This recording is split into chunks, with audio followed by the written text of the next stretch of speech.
Happy അല്ലേ? Happy. എപ്പോഴും വളരെ സന്തോഷമുള്ള ഒരു കാര്യമാണ് കണ്ണൂരിൽ വരിക എന്ന് പറഞ്ഞത്. ഞാൻ ജീവിതത്തിൽ കുറച്ചു കാലം കണ്ണൂരിൽ ജോലി ചെയ്ത ആളാണ്. ഞാൻ ഒരു ഫോട്ടോഗ്രാഫി സംബന്ധമായൊരു ജോലിയായിട്ട് 2-3 കൊല്ലം കണ്ണൂര് ബന്ധപ്പെട്ട് എപ്പോഴും വരുന്നൊരു സ്ഥലമായിരുന്നു. ഇവിടുത്തെ ഊഷ്മളത, എനിക്ക് എപ്പോഴും ആൾക്കാരുടെ സൗഹൃദം, ഒരുപാട് നാടക സുഹൃത്തുക്കളുള്ള സ്ഥലമാണ് കണ്ണൂര്. വളരെ സന്തോഷം. അപ്പൊ ബൈജുവിന്റെ പുതിയ സംരംഭം വളരെ ഇന്നോവേറ്റീവ് ആയിട്ടുള്ളൊരു സംരംഭമാണ്.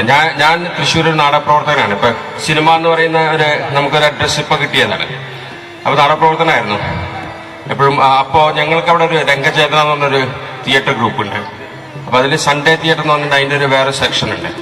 അപ്പൊ അവിടെ എന്താണെന്ന് വെച്ചാൽ ഞങ്ങൾ എല്ലാ ഞായറാഴ്ചകളിലും അവിടെ ഒത്തുചേരും. അപ്പൊ നമുക്ക് പല വിഭാഗത്തിലുള്ള ആളുകളുണ്ട്. അതിൽ ജോലി ചെയ്യുക, കൂലിപ്പണിക്കാരുണ്ട്, എഞ്ചിനീയർമാരുണ്ട്, ഡോക്ടർമാരുണ്ട്, വിദ്യാർത്ഥികളുണ്ട്. പക്ഷെ നമ്മളൊക്കെ ഒന്നിപ്പിക്കുന്ന ഒരു ഘടകം നാടകത്തോട് അല്ലെങ്കിൽ അഭിനയത്തോടുള്ളൊരു പാഷനാണ്, അല്ലെങ്കിൽ അതിനോടുള്ളൊരു സമർപ്പണമാണ്. അപ്പൊ അത്തരം ഒരു ഗൈഡ് ലൈൻസ് ഒക്കെ വെച്ചിട്ടാണ് ബൈജു ഇത് തുടങ്ങുന്നത്. കരുണം ക്രിയേറ്റീവ് ഹെൽപ്പ് ഡെസ്ക് എന്നാണ് അദ്ദേഹം പേരിട്ടിരിക്കുന്നത്. എല്ലാവരും കൂടിയിട്ടുള്ള ഒരു കൂട്ടായ്മയാണ്. അപ്പോ നിങ്ങൾക്കുള്ള കലാപരമായ എല്ലാ കഴിവുകൾക്കുള്ള അതിനുള്ള ട്രെയിനിങ്ങും അതിനുള്ള അവതരണവും അതിനുള്ള അവസരങ്ങളും ഒക്കെയാണ് അങ്ങനത്തെ ഒരു പ്ലാറ്റ്ഫോമാണ് ഉദ്ദേശിച്ചിരിക്കുന്നത്.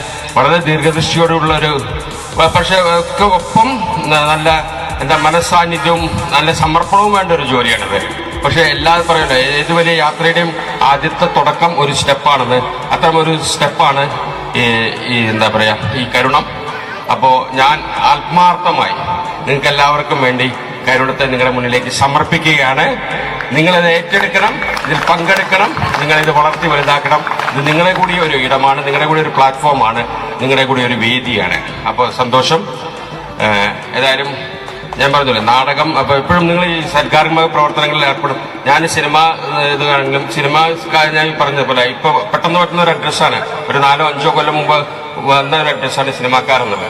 അതിനുമ്പോൾ നാടകക്കാരനാക്കിയായിരുന്നു. അപ്പോൾ എപ്പോഴും ഞാൻ ഈ നാടകം പഠിപ്പിക്കാനൊക്കെ പോകുമ്പോൾ അവിടുത്തെ കുട്ടികളുടെ അച്ഛനമ്മമാരൊക്കെ ചോദിക്കുന്ന ഒരു ചോദ്യമുണ്ട്, മാഷേ അല്ലെങ്കിൽ സാറേ ഇതിപ്പോ ഈ കുട്ടീനെ പഠിപ്പിച്ചിട്ട് എന്താ കാര്യം? ആ സമയം കൂടി അവർക്ക് കുറച്ച് പഠിക്കാൻ ഉപയോഗിച്ചു കഴിഞ്ഞാൽ മാർക്ക് കിട്ടിയാൽ ജോലി കിട്ടില്ലേ? ഇത് പഠിച്ചാൽ അവരെന്താ സിനിമയിൽ അഭിനയിക്കുമോ അല്ലെങ്കിൽ എന്താ പറയാ സീരിയലിൽ അഭിനയിക്കുമോ? അതുകൊണ്ട് ജീവിതമാർഗ്ഗമാകുമോ എന്നൊക്കെ ചോദിക്കാറുണ്ട്. അപ്പൊ നമ്മൾ അവരോട് പറയാറുണ്ട്, നിങ്ങളുടെ കുട്ടി ഇപ്പൊ നാടകം പഠിക്കുക അല്ലെങ്കിൽ ഡാൻസ് പഠിക്കുക, ചിത്രം വരയ്ക്കുക, അതുകൊണ്ട് മാത്രം ഒരു ജോലി കിട്ടുന്ന സാഹചര്യം, ഒരു സാമൂഹ്യ വ്യവസ്ഥ ഇപ്പൊ നമ്മുടെ നാട്ടിലില്ല.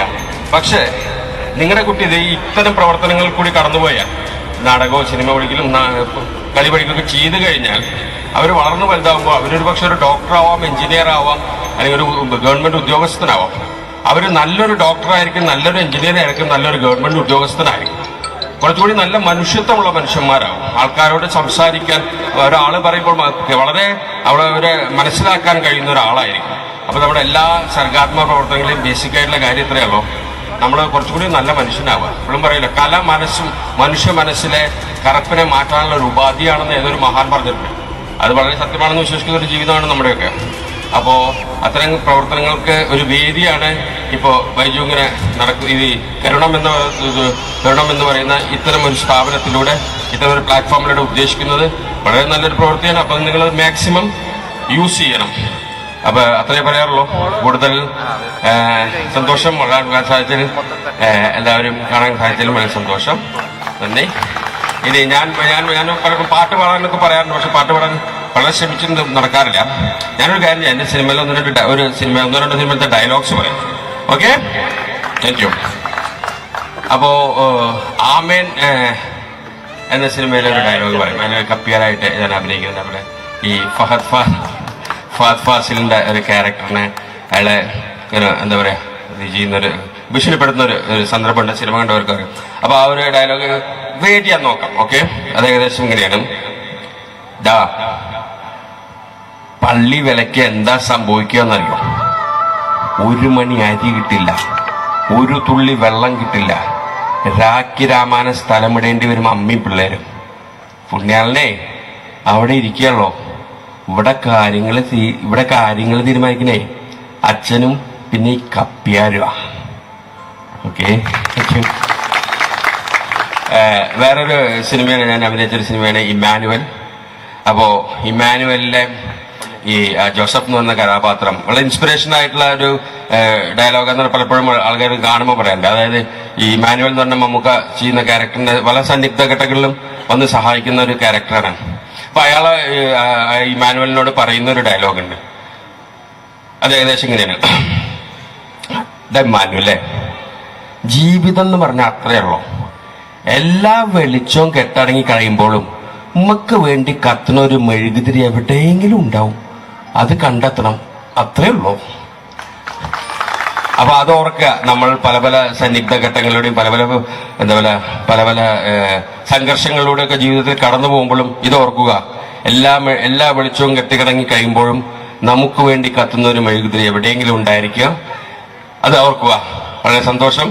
എന്തായാലും ഇനിയും ഇതിന്റെ തുടർ പ്രവർത്തനങ്ങളിൽ നമ്മുടെ എല്ലാതരം സഹകരണങ്ങളും എല്ലാതരം സാന്നിധ്യവും കഴിയാവുന്നത്തോളം ഉണ്ടാവും. ഞാൻ പറയുന്നല്ലോ, നമുക്ക് ഇപ്പോഴും നാടകം അല്ലെങ്കിൽ മൈം എന്ന് പറയും. മൈമിനെ പറ്റി പറയുമ്പോൾ ഇപ്പോഴാണ് ഞാൻ പറഞ്ഞത്, അതും കൂടി പറയുന്ന ഘട്ടത്തില് മൈം എന്ന് പറയുന്ന സംഭവം എനിക്ക് തോന്നിയിട്ടുണ്ട്. ഞാൻ മൈം പ്രാക്ടീസ് ചെയ്താണ്. ഞങ്ങളുടെ ഒരു ഒഹാനിയ കാനാപൂക എന്ന് പറയുന്ന ഒരു മെക്സിക്കൻ മൈം കലാകാരി ഞാൻ ഈ നമ്മുടെ ഇരംഗജനിൽ വരുമ്പോൾ അവര് കലാമണ്ഡലത്തില് കഥകളി പഠിക്കാൻ വന്നിരുന്നു. ഭാഗ്യത്തിന് അവരുടെ കൂടെ കുറച്ചു കാലം മൈം പ്രാക്ടീസ് ചെയ്യാൻ വരുമ്പോൾ അവർ നമ്മുടെ നാടക സംഘത്തിൽ വരികയും നമ്മളെ കുറെ കാലം മൈമിനോട് കൂടെ കൊണ്ടുപോവുകയും ചെയ്തു. എൻ്റെ ലെസൺ കൂടി ഞങ്ങൾ എന്നിട്ട് അവിടെ ഒരു പ്രൊഡക്ഷൻ പോലും ചെയ്തു, ജനറൽ കമ്പാർട്ട്മെന്റ് എന്ന് പറഞ്ഞിട്ട്. അപ്പോഴാണ് മൈമിന്റെ സാധ്യതകൾ നമ്മൾ പലപ്പോഴും ഈ സ്കൂൾ അല്ലെങ്കിൽ കോളേജ് കലോത്സവം കഴിഞ്ഞ് ഈ സംഭവം നമ്മൾ കാണുന്നില്ല. പക്ഷെ എത്ര സാധ്യതയുള്ള ഒരു കലാരൂപമാണ് മൈം.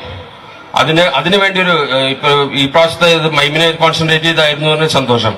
അപ്പൊ അതുപോലെ എനിക്ക് തോന്നുന്നു മൈമിന് വളരെയധികം സാധ്യതകളുണ്ട്. അതുപോലെ മൈമും നമ്മുടെ നാടകങ്ങളും കൂടി നാടകത്തിൽ അതിന്റെ സാധ്യതകൾ വളരെ കുറച്ച് ഉപയോഗിക്കുന്നുള്ളൂ. മൈമ് സെപ്പറേറ്റ് ആയി നിൽക്കുകയും വളരെ നല്ല കലാകാരന്മാരൊക്കെ ഉണ്ടെങ്കിലും ആ മൈമ കലോത്സവം കഴിയുമ്പോൾ പോവുകയാണ്. നമ്മുടെ അതിനൊരു തുടർച്ച ഉണ്ടാകുന്നില്ല. ഏതായാലും അതുകൂടി അത്തരം കാര്യങ്ങളും കൂടി ശ്രദ്ധിക്കണം, അത്തരം കാര്യങ്ങളിൽ കൂടി സാധ്യതകൾ കണ്ടെത്തണം. ഏതായാലും വളരെ ഒന്നുകൂടി നന്ദി, നമസ്കാരം, എല്ലാ ഭാവങ്ങളും നേരുന്നു. Thank you.